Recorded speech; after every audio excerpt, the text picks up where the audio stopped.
환자한테 맞게 프리퀀트 이밸루에이션을 자주 하면서 환자한테 맞게 하는 게 좋겠다라고 제시를 했고요.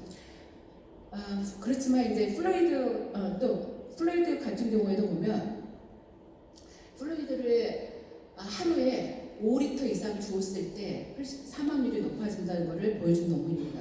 여기 보시면은 이 별표처럼 보이는 게 모틸리티 레이시인데 이거는 1리터 준 케이스 2리터, 3리터, 4리터, 8리터, 5리터 이상부터 이 모틸리티 레이시 녹색으로 된 예상된 수치보다 훨씬 더 증가하는 것을 볼 수 있습니다.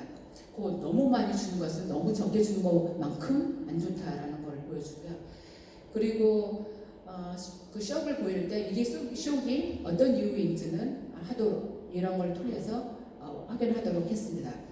이제 플루이드를 주면서 우리가 그 프리퀀트 어세스먼트를 하라고 하는데 뭘 가지고 어세스먼트를 할 것인지에 대해서 CBP나 펄모널 아트리 오클루전 프레셔보다는 다이나믹 이런 밸류어블을 가지고 플루이드 리스폰시비리티를 보라고 하고 있는데 이런 다이나믹 밸류어블은 이런 펄스 프레셔 베리에이션이라든지 스트로크 볼륨 베리에이션 이런 것들이 있습니다. 이런 것들은 인트라토라식 프레셔의 베리에이션, 프레셔 디퍼런스를 가지고 보는 건데 이것에 단점이 있죠. 일단 환자가 벤틸레이션 하고 있어야 되고 타이달 볼륨을 8, 케이스당 8 이상으로 하고 있어야 되고 아리드미아가 없어야 됩니다. 만약 이런 상태에서 이런 게 하나라도 있는 상태에서 스트로크 볼륨 베리에이션을 한다 그러면 애큐러시에 문제가 있을 겁니다. 근데 좋은 또 하나의 이런 단점에도 그걸 사용할 수 있는 게 이 방법일 것 같은데요. 패시브 레이징을 하고 카디악 아웃풋을 재서 그걸 가지고 플루이드 리스폰시비리티를 보는 것이 굉장히 아주 유용한 테스트라고 했는데 이제 패시브 레이징 테스트를 어떻게 하는 건가?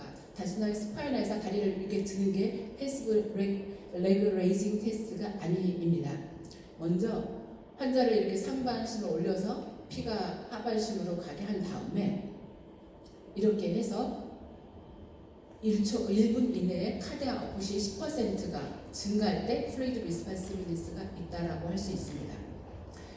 그리고 이제 민 아트리 블러드 프레셔는 65를 맞추려고 했는데 그러면 65보다 하이 블러드 프레셔를 하면 더 좋을까라는 것에 대해서 연구가 진행됐습니다. 했을 때 BP를 민 아트리 블러드 프레셔를 85로 맞춘 분과 60에서 75로 했을 때 서바이벌은 차이가 없더라. 그런데 크로닉 하이퍼텐션이 있는 환자에서는 하이 타겟을 했을 때 오히려 레널 리플레이스먼트 인스턴스를 줄이더라라고 했습니다. 물론 이제 하이 타겟으로 하니까 카테콜라민 이런 걸 많이 줘야 되니까 아트리얼 피브릴레이션 훨씬 많이 증가하겠죠. 그런데 이거에 대해서 이제 메타 논문도 이루어졌습니다.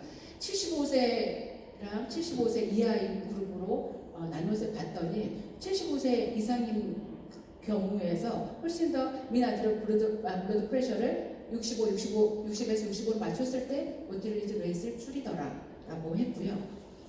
이거는 이제 풀 아날리시스에서 단순한 메타가 아니라 기본 그 로우 데이터를 다 모아가지고 한 논문에서는 베소프레스를 6시간 이상 사용한 분과 사용하지 않는 분에서 차이가 보면 6시간 이상 사용했을 경우에는 미나트럴 블러드 프레셔를 점검을 했을 때 훨씬 더 사망률을 맞춘 걸 볼 수 있었습니다.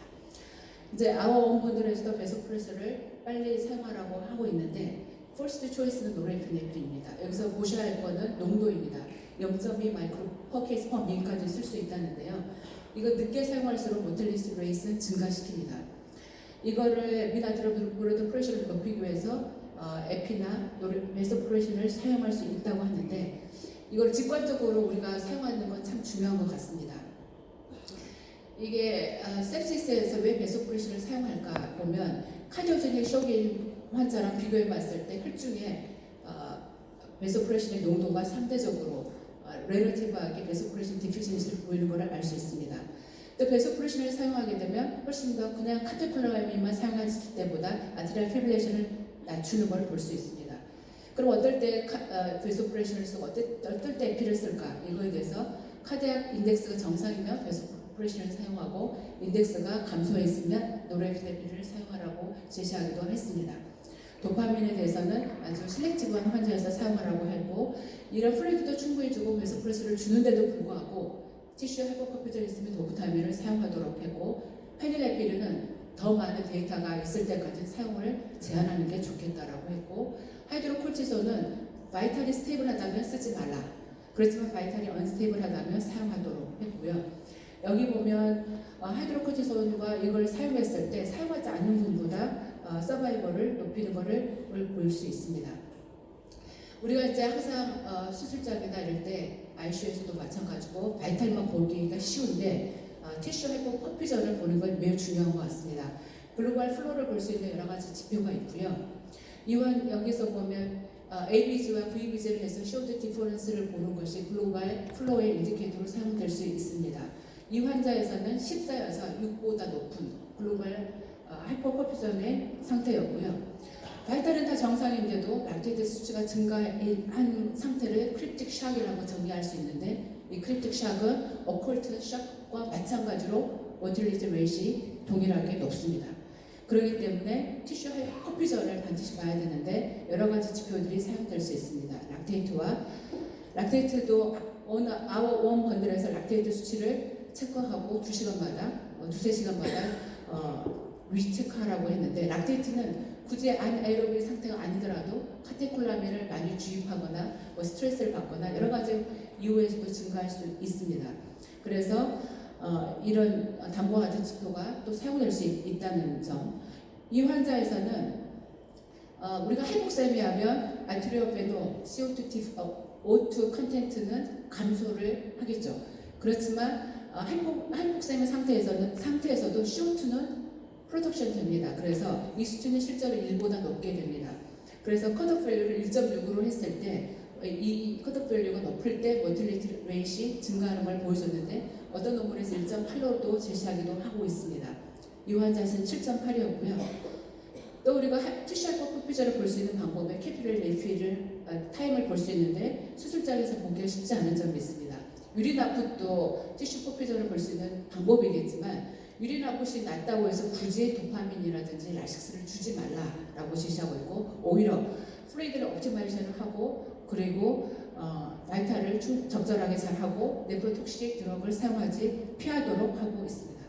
이제 여러분들은 어떻게 진단을 sepsis와 septic shock을 진단하실 수 있을지 아실 거고 서브과 스코어에 뭘 보실지를 아실 수 있을 것이고 그다음 어떤 초이스를 플루이드를 할 수 있을지 그리고 모니터링에 대해서는 어떤 골보다는 환자한테 맞게 프리퀀트 리이베이션을 해야 된다는 것을 아셨을 줄로 믿습니다. 이제 강의는 이걸로 마치도록 하겠습니다. 네, 감사합니다. 상당히 방대한 보고 저희들이 제한된 시간만을 제공해드리게 돼서 대단히 죄송하겠습니다. 다음 연재자를 소개를 드리겠습니다. 다음 연재를 강의해 주실 연자분은 김정민 교수님이십니다. 교수님은 연세대학을 2009년 졸업하시고 세브란스 병원에서 트레이닝을 받으시고 난 뒤에 현재 연세대학에서 어시스턴트 프로페서로서 재직하고 있습니다. 중환자 관리라든지 내시경과 이 부분에 대해서 많은 연구를 하고 계시고 오늘은 인펙션 인 ICU에 대해서 강의해 주시겠습니다. 부탁드리겠습니다. 교수님 소개 감사합니다. 연세대 김정훈입니다.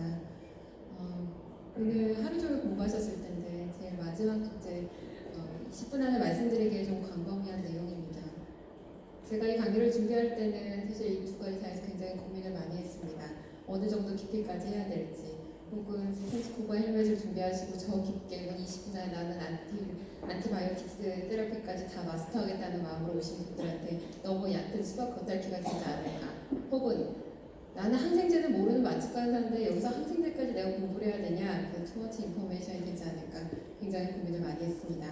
제가 사실 100장이 넘는 슬라이드를 준비하다가 그중에 중도를 찾으려고 노력했다는 점 먼저 말씀드립니다.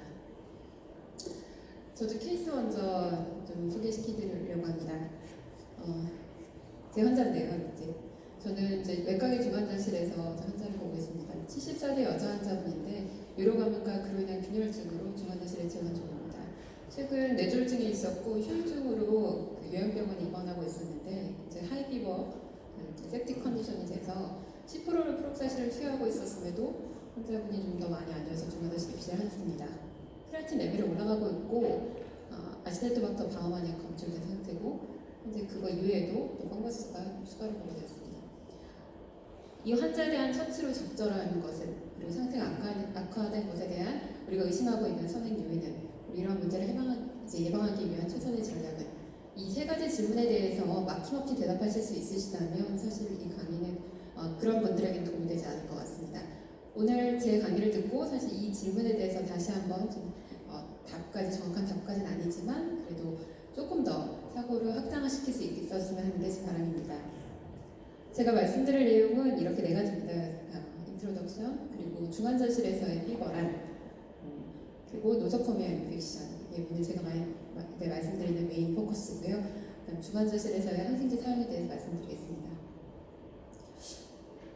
우선 각각의 용어에 대해서 얼마나 친숙하신지, 사실은 저희가 항생제 처방이나 감염 환자에 대한 치료에 적극적으로 개입을 하고 있지 않는 마취과 의사로서 이런 용어 자체가 굉장히 낯서실 수 있다고 생각을 합니다. 한 번씩 한번 짚어보고 인트로덕션을 시작할까 합니다. 노소코미아 인펙션과 헬스케어 어소시에이티드 인펙션 차이를 정확하게 아십니까? 노소코미아 인펙션은 병원에서 감염이 된 겁니다. 즉 병원에 재원하고 48시간 이후에 감염이 됐다면 이 감염이 병원에서 시작됐다고 했을 때 노소코미아 인펙션이라는 데피니션을 씁니다. 그럼 헬스케어 어소시에이티드 인펙션이란 뭐냐? 이거는 사실은 쉽게 설명드리면 요양병원에서 온 환자입니다. 90일 이내에 지난 3개월 이내에 3일 이상 요양기관 혹은 아니면 레귤러하게 투석을 다니는 의료기관에 이용이 있었던 환자가 그로 인해서 감염이 의심됐을 때는 헬스케어 어소시에이티드 인펙션이라는 개념을 해서 이 두 개의 텀이 조금 차이가 있습니다. 두 번째 용어입니다. 엠피릭과 프로필락틱 안티에 대해서 차이점 확실히 아십니까? 엠피릭은 감염이 있을 때 감염원이 동정되지 않은 상태에서 적극적 치료를 시작할 때, 그러니까 엠피릭, 대개는 광범위 항생제를 먼저 시작할 때 경험적 항생제를 사용하게 됩니다. 그럼 프로필락틱 안티는 뭘까요? 이건 저희가 많이 쓰는 거죠. 수술장에 들어갈 때 수술 후에 감염을 예방하기 위해서 감염의 증상이 없음에도 수술이나 치과적 치료를 하기 전에 감염을 예방하기 위해서 사용하는 게 프로필락틱 안티입니다. 두 개의 개념이 전혀 다르지요. 그 다음에 이제 가장 중요한 뉴스, 최근에 이슈가 되고 있는 안티마이크로비얼 스튜어드십이라는 단어를 들어보셨나요? 국가정책에서 이제 안티마이크로비얼 스튜어드십 프로젝트로 지금 진행을 하고 있는데요. 이스칼레이션과 디이스칼레이션은 뭘까요? 이스칼레이션은 환자가 감염원에 동정되지 않은 상태에서 중증도에 따라서 광범위 항생제로 올려서 타겟을 좀 넓게 보는 것이고, 디이스칼레이션은 감염원이 동정이 됐을 때 그거에 맞게 항생제를 변경을 하거나 혹은 항생제의 투약 기간을 조정을 해서 내성 균주의 그런 발현을 예방하는 것을 디이스칼레이션이라고 합니다. 이거 두 개의 개념을 합쳐서 안티마이크로비얼 스튜어드십이라는 개념이 있습니다. 마지막으로 이제 가장 흔한 MDR, 멀티드러그 레지스턴스 박테리아가 중환자실에서 뭘까요? 그리고 이 레지스턴스를 얘기할 때 도대체 MRC인데 MRC가 뭔가 혹시 학생 때 기억이 나시나요? MRC를 보고 그럼 MRC의 숫자에 따라서 우리가 항생제를 꼭 바꿔야 될까요? 이런 얘기를 좀 해보고자 합니다. MRC 궁금하니까 한번 살펴보고 넘어가겠습니다. MRC는 다들 기억하시겠지만 미니멈 이니비터리 컨센트레이션입니다.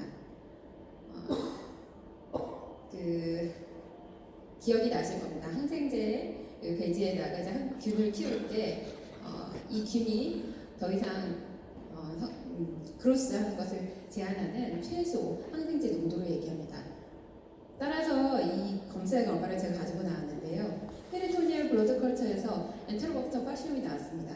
이랬을 때 제가 레지스턴스 센시티비티를 이거를 이제 결과값을 주게 되는데 MRC 카운트가 나오게 돼서 MRC 카운트를 0.4 미만으로 하게 된다면 이 환자는 감염이 있구나 라고 판단을 하고, 이 환자한테 암피시린 같은 항생제를 사용을 했을 때는 MRC가 32가 넘어가게 되죠. 이거를 기준으로 우리가 이 항생제의 감수성을 얘기를 할 수 있고 이 항생제의 감수성에 따라서 항생제를 바꾸는 것을 디이스칼레이션, 안티마이크로비얼 스튜어드십이라고 합니다. 그런데 이 MRC가 당연히 낮다고 해서 꼭 그 항생제를 바꿔야 할까요? 그 이야기는 조금 이따가 더 이야기하도록 하겠습니다. 국가적으로는 이러한 중환자실에서 다제 내성균주에 굉장한 관심을 가지고 있고 실제로 이런 것을 법정 관리를 하고 있습니다. 이 개념이 들어온 거는 오래되진 않았는데요. 2000년부터 지정 전염병 등의 종류 고시로 인해서 2010년에 6개의 감염증에 대해서 실제로 법정 보고를 하게 되어 있습니다. 이거에 대해서 익숙하신가요? 그래서 내 환자가 이 6개에 해당하는 균이 동정이 됐다고 한다면 반드시 법정 보고를 해야 됩니다. 그래서 most common multidrug resistance organism은 얘네들을 얘기합니다. 가장 흔한 건 엔테로박터, 이콜라이, 크랩실라 뉴모니아. 많이 들어보셨겠지만 VRE, MRSA, ESBL, 이제 MDR, GNR들, 아시네토박터 아까 나왔던 수도모나스 얘네들입니다. 이거 이외에도 사실 국제적으로는 얘네들이 굉장히 유명한 MDR인데요. 국내는 한 가지 더 고민하셔야겠죠. 여기에 있는 TB까지 포함되어 있어서 이런 환자분들은 관리 전염병이고 이런 환자에 대해서 보고할 의무를 가지고 있습니다. 그래서 외우기 쉽게로 보게 되면 이스케이프 아니에요? 맨날 얘기를 하는데요. 실제적으로 이런 약어를 따서 이런 균제에 대해서는 굉장히 얼럿하게 요즘 치료를 하고 있습니다. 인트로덕션 어떠셨어요? 항생제 감염 다시 이제 치과에서는 굉장히 낯선 개념이긴 한데요. 중환자에서는 매일매일 회진 때마다 논의를 해야 되는 굉장히 중요한 개념입니다. 두 번째로 넘어가서 그럼 중환자실에서 열 나는 환자에 대해서 좀 살펴보도록 하겠습니다. 중환자실에서는요 10명 중에 4명이 38도 이상 열이 납니다. 아침에 열 안 나는 환자가 없어요. 연락을 콜이 제일 많은데요. 그 중에서 38.5가 넘는 환자는 굉장히 좀 적긴 합니다. 38.5가 넘지 않으면 대개는 스폰테니어스하게 섭사되는 경우가 굉장히 많습니다. 그럼 도대체 열이라는 건 왜 나는 거냐? 그 기전에 대해서 학생 때 기억을 다시 한번 살펴보면요.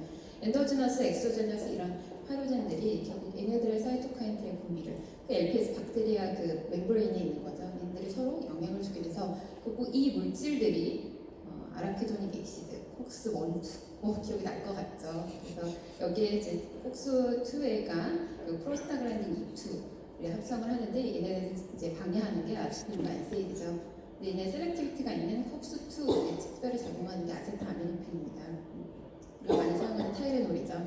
그래서 이런 프로스타글란딘들이 하이포탈라무스에 있는 프리옵틱 에리아에 있는 뉴런에서 작용을 해서 브레인에서 결국 PGE2가 이제 발생을 하게 되고 이런 이제 근육의 슈버링, 많은 근육 슈버링이고요. 그걸 브라운, 아디포드 티슈, 갈색 지방 세포에서 티 프로덕션을 만들게 되고 결국 이런 혈관에도 영향을 주게 돼서 센트럴의 템퍼러처가 올라가게 됩니다. 이 열이 나는 원인은요, 사실은 가장 흔한 건 이쪽에 보는 중환자실에서 환자들이 가장 많이 나는 열이 나는 원인이 감염입니다. 그러나 더 중요한 거는 감염 아닌 상태에서도 열이 날 수 있습니다. 즉 엔도제니어스 팩터들에 대해서 우리가 간과해서는 안 된다는 점이 이 열 환자를 치료할 때 가장 중요한 개념일 수 있습니다. 또 하나는 우리가 사실은 이런 것까지도 열이 날 수 있을까라고 좀 더 잊고 있는 개념인데요. 예를 들면 시저하는 환자분들, 펄모너리 엠볼리즘 환자들, 혹은 알코올 위드드럼, 딜리룸 트레멘스 환자들, 그리고 사실 우리가 SRC에서 제일 많이 보는 인플라메이션 때문에 나는 열입니다. 외과계에서 결국 서지컬 인시전을 해서 티슈에 인저리를 입게 되면 그로 인해서 인플라마토리 사이토카인들이 만들어지게 됩니다. 그러나 이것들이 꼭 박테리아의 영향이냐, 조직의 손상으로 인한 수복 과정에 있기 때문에 48시간 이내에 열이 나는 경우는 굉장히 많습니다. 이런 열을 모두 다 치료할 대상이냐? 사실은 아닐 수도 있습니다. 그래서 또 하나는 이제 이런 열이 나지 않는 상황에 대해서도 고려를 해야 되고요. 또 열이 났을 때 이 사람이 감염을 의심된다고 한다면 우리가 놓치고 있는 사이트는 없는지도 확인을 해야 됩니다. 예를 들면 레빈 튜브나 나도트라케알 튜브가 있는 환자들한테서 70%에서는 사이노사이티스가 생길 수 있습니다. 실제로 엑스레이 워터스블을 찍게 되면 여기 플루이드가 컬렉션이 되는 것을 확인할 수 있고 어스피레이션 했을 때 거기서 40%에서는 균주가 동정되는 경우가 있습니다. 하지만 보이진 않죠. 확인을 하지 않기 전에는 의심하기 전에는 알 수 없습니다. 마찬가지로 그 어디에서도 이 사람이 감염원을 찾을 수 없을 때 엔도카르디티스 등의 즉 인펙션의 소스가 겉으로 보이지 않는다고 하더라도 이 사람을 열이 났을 때는 이벨루에이션할 필요가 있음을 의료진은 잊어서는 안 됩니다. 그래서 중환자실에서의 열은 사실 이 열이 가장 흔한 원인은 감염이지만 감염이 아닌 원인들에 대해서도 반드시 생각을 해야 되고, 사실 이 열을 치료할 때는 이게 정말 라이프 트레트닝한 지금 이벤트를 만들 수 있는 건지 아닌지를 판단할 수 있는 것이 가장 중요합니다. 그러면 무조건 팟컬처 나가고 라인 다 제거하고 온라인 체인지하는 것이 꼭 필요할 것인가? 그 점에 대해서는 코스트 이펙티브를 좀 생각을 해봐야 됩니다. 그리고 또 하나, 만약에 이 환자가 septic 컨디션이라고 판단을 해서 광범위 항생제를 시작한다 하더라도 이 환자분한테서 감염의 원인이 밝혀지지 않는다면 안티마이크로비얼 스튜어드십에 의해서 안티를 중단할 것도 과감하게 결정할 수 있어야 됩니다. 그러나 우리는 아직까지는 사실은 언스테이블한 환자들한테서 엠피릭 안티바이오틱스를 사용할 수밖에 없고 리스크 베네핏을 따졌을 때 그 점에 대해서 누구도 의견을 사실 얘기할 수 없는 게 현실이긴 합니다. 그러면 열나는 환자 결국 어떻게 할 거냐? 열나면 결국 이 환자의 감염원이 아닌지를 먼저 확인을 해야 되고 여러 가지 검사를 시행을 합니다. 두 쌍 이상의 페리페랄에서 뽑은 블러드 컬처, 유린, 스푸tum, 이제 가장 흔한 얻을 수 있는 검체에서 이제 그런 균주를 확인을 하고, 그리고 이미지 스터디도 진행을 합니다. 또한 겉으로 보이는 인시전이나 드레인 등 인펙션 소스가 될 수 있는 원인을 확인하고, 이제 브로드 스펙트럼 안티를 사용을 하는 경우는 시비어 septic 환자, 즉 바이탈이 언스테이블 환자들은 엠피릭 안티바이오틱스를 시작을 합니다. 그러나 이제 넌 인펙셔스 코즈에 대해서도 한 번쯤은 고려를 해야 되고요. 48시간 이상의 열이 계속 났을 때는 이제 동정되지 않는다 하더라도 이때는 이제 원인이 될 수 있는 센트럴 라인을 제거하거나 혹은 설사하는 환자에 대해서는 클로스트리디움 디피실에 대해서 고려를 해야 되고, 또 하나는 48시간 이내에 동정되지 않는, 즉 이때 컬처 결과가 나오지 않는 것 중에 대표적인 하는 것이 펑갈입니다. 펑갈은 굉장히 늦게 자라거든요. 이때는 안티펑갈의 치료도 고려를 해야 됩니다. 그리고 또 하나는 감염이 아닌, 감염원이 아닌 이런 폴리시스타티스에 대해서도 이제 소노를 사용을 해볼 수 있고요. 아주 드물지만 신경계 질환, 단틀로이드는 사용해야 되는 건 아닌지, 혹은 류마티스 질환이 아닌지, 넌 인펙셔스 코즈에 대한 고민도 해봐야 됩니다. 그래서 중환자실에서 열이 나면 환자들은 오한을 느끼고 굉장히 시버링 때문에 힘들어하는 경우가 있습니다. 결국은 콕스에서 이제 PGE2의 합성을 이제 억제시킨 여러 가지 약물들을 사용을 하게 되는데요. 이 여러 가지 약물들을 사용을 할 때 중요한 것은 리스크 베네핏을 당연히 따져봐야 됩니다. 열이라고 해서 모두 치료할 필요는 없지만 환자분의 증상을 좀 호전시켜주기 위해서 가장 효과적인 약제를 사용하는 것이 NSAID인데요. 콕스 원투에 대한 셀렉티비티 때문에 사실은 사용하는데 한계점이 있습니다. 즉 얼서 리스크가 굉장히 높기 때문에 시스테마틱 컴플리케이션 때문에 NSAID를 중환자실에서 안티파이렉틱 효과라면 사용을 잘하지 않습니다. 그래서 결국 구레인 외에는 콕스 이니비터에 작용하지 않는 우리가 가장 많이 쓰는 아세타미노펜을 오늘 잠깐 소개시켜드리려고 가지고 나왔습니다. 아세타미노펜을 이제 사용하는데 이제 최근에 가장 이슈가 되는 게 이제 프로파세타몰이랑 아세타미노펜입니다. 아까 잠시 보여드렸지만 미국과 일본에서는 파라세타몰을 사용하지 않습니다. 허가가 되어있지 않습니다. 하지만 저희한테는 아직까지는 데노간이라는 약제로 굉장히 익숙한 안티파이렉티스 중에 하나죠. 최근에 이제 프로파라세타몰에 대해서 계속적인 검토가 이제 국내에 이루어지고 있습니다. 검토 대상으로 했던 거는 데노간이, 파세타존, 파노간존. 그래서 저는 no conflict of interest인데요. 이런 약제들에 대해서 실제로 중환자실에서 수없이 검토되고 있기 때문에 한번 소개시켜 드립니다. 약과 차이가 굉장히 많이 나지만 최근에는 그래서 여러 가지 컴플리케이션이 보고됐던 것을 근거를 바탕으로 해서 중환자실에서 이제 아세타미노펜, 프로파라세타몰이 아닌 아세타미노펜 인fu전으로 지금 안티파이렉티스를 사용하는 예가 늘어나고 있음을 소개시켜 드립니다. 오늘 제가 말씀드리려는 가장 키포인트는 노조코메 리액션인데요. 주어진 시간이 좀 적어서 이 네 가지 주제를 어디까지 담을 수 있을지 굉장히 고민이 됩니다. 그래서 제가 횡설수설할까봐 이 순서대로 오늘 말씀드림을 이 책을 보고 참고를 했습니다. 첫 번째입니다. 클랩시. 제가 클랩시라고 얘기를 하는데요. 이 센트럴 라인 카테터 릴레이티드 블러드 스트림 인펙션입니다. 중환자실에서 블러드에서 컬처에서 파지티브가 나오면 보호자 설명할 때 이렇게 얘기합니다. 4명 중에 1명은 사망합니다. 실제로 균열증 환자들은 모탈리티가 15에서 25%까지 보고가 되어 있습니다. 가장 흔한 원내 감염으로 알려져 있고요. 이 원인이 되는 것은 사실은 스킨에 상세균이 이제 침범을 하거나 아니면 그 3웨이 허브가 컨타미네이션 됐거나 아니면 그 이외에 멀티 디스턴스에서 결국 시딩이 됐거나 CVC 카테터로 들어가는 그런 인퓨전된 어떤 약제나 아니면은 뭐 TPM 같은 것이 컨타미네이션 됐을 때 이런 소스가 될 수 있습니다. 가장 중요한 것은 이렇게 증상을 보이는 경우도 있지만 환자가 아무런 증상을 보이지 않고 실제로 로컬 발적 같은 텐더니스도 전혀 없다가도 septic 컨디션이 되고 결국 갑자기 셉틱 컨디션으로 넘어가게 되고 그때 확인을 했을 때 균열증을 보이는 경우가 있어서 노말임 환자라고 하더라도 열이 계속 지속될 경우에는 저희가 컬처를 진행을 하게 됩니다. 가장 흔한 애들은 사실은 스테피로코커스 오레우스를 시행했습니다. 하지만 이뮤노 컴프로마이즈 페이션트에서는 GNR이나 VRE, 캔디당 등도 롤아웃할 수 없습니다. 기본적으로는 2개 세트 이상에서 블러드 컬처를 나가서 이게 포지티브여야지만 진단을 할 수 있고요. 1개에서 포지티브가 나온다고 하면 컨타미네이션으로 간주하고 계속 증상이 됐을 때는 블러드 컬처를 이제 리피트할 것을 권고하고 있습니다. 중요한 거는 이 팁 자체가 팁 자체에서 이게 소스가 된다고 한다면 결국은 이 팁 자체 각자에서 언제 이게 동점이 되는지 시간차를 두고 이 카테터가 실제로 감염원이 되는지를 감별할 수 있습니다. 그래서 세미 콘디티브 컬처를 해볼 수 있습니다.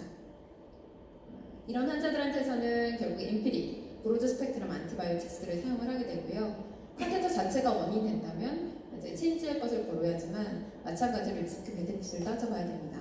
예방할 수 있는 방법은 인서션 시작을 할 때 맥시멈 베리어 프리코션을 할 것을 당연히 권고하고 있고 피모랄을 사용하는 것보다는 서브클라비안을 사용할 것을 권고하지만 서브클라비안 인펙션 리스크는 낮은 대신에 트롬보시스의 리스크가 높기 때문에 또한 리스크 베네핏을 따져야 됩니다.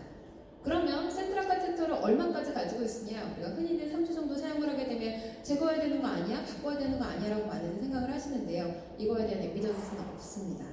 그래서 시험지 나왔을 때 센트럴 카테터를 루틴하게 바꿔놓은 것이 클랩시를 예방할 수 있다라고 하면 틀렸다라고 생각을 하시면 됩니다. 이거에 대한 에비던스는 여태까지 밝혀진 바가 없습니다. 두 번째는 VAP입니다. 가장 흔한 또 노조코멘 인펙션 중에 하나입니다.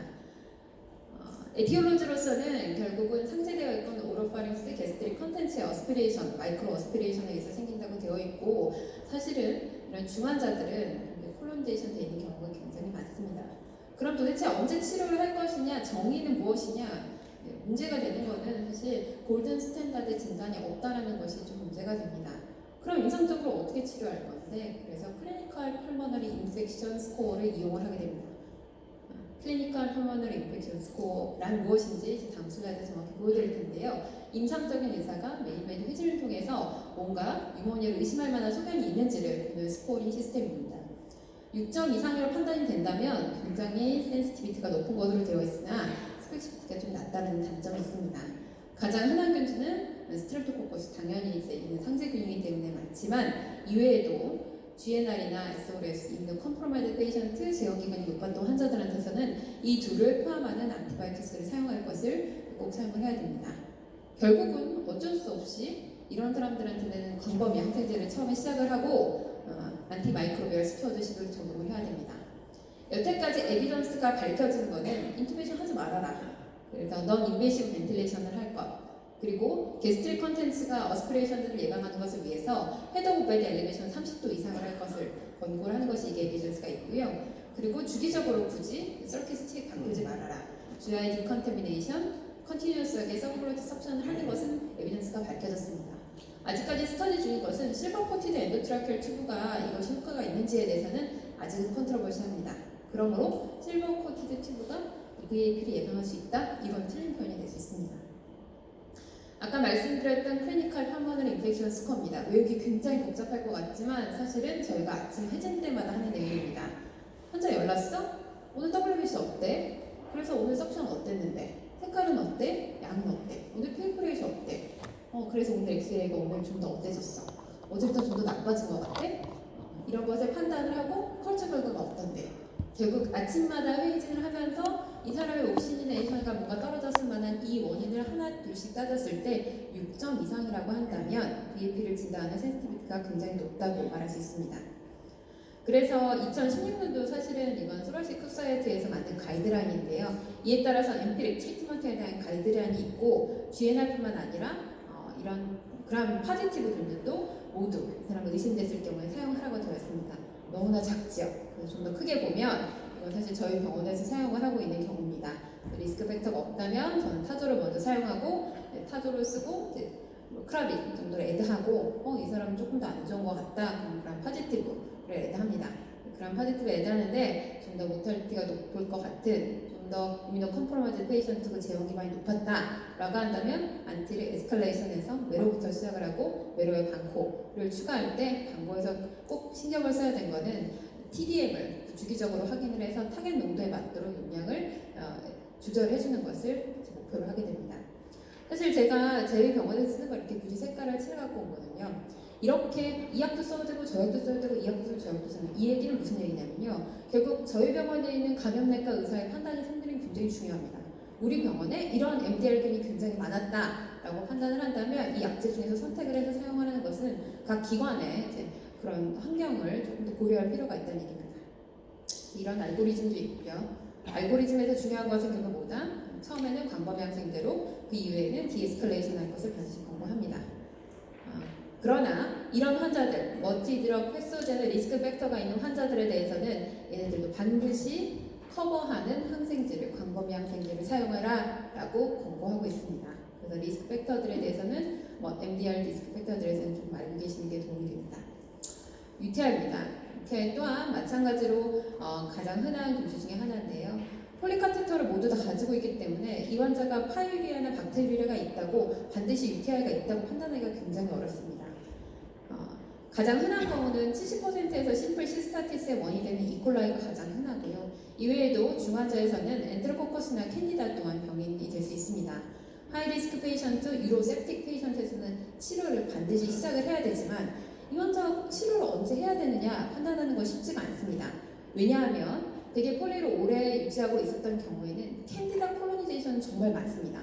그래서 이 콜로니제이션을 꼭 치료를 해야 될 거냐, 언제 치료해야 될 거냐라고 판단하는 데는 임상의의 판단이 중요한 시점이 됩니다.